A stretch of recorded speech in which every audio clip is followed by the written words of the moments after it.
సిద్దిపేట జిల్లా Gajwel municipal court ఆవరణలో supreme court ఆదేశానుసారం జాతీయ లోక్ అదాలత్ నిర్వహించారు.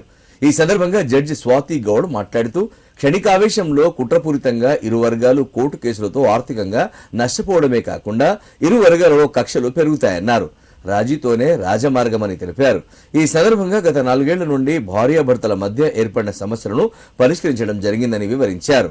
కార్యక్రమంలో court superintendent Jyothendranath Reddy, additional court superintendent Hanumanth Reddy, bar association vice president Naresh Chary, Parthasarathi, Raju, Srinivas పాల్గొన్నారు. ఎన్నో 4-5 ఇయర్స్ నుంచి పెండింగ్ ఉన్న ఎంసీ కేసులో కాంప్రమైజ్ చేయడం జరిగింది. వాళ్ళిద్దరిని భార్యాభర్తలు కలపడం జరిగింది యాజ్ పర్ సుప్రీంకోర్టు గైడ్లైన్స్. మన సుప్రీంకోర్టు గైడ్లైన్స్ మేరకు state legal services authority honourable high court వారి మేరకు డిఎల్ఎస్ఎఫ్ తరఫున ఇవాళ ఇక్కడ mandal legal services committee Gajwel తరఫున ఇక్కడ లోక్ అదాలత్ నిర్వహించబడింది.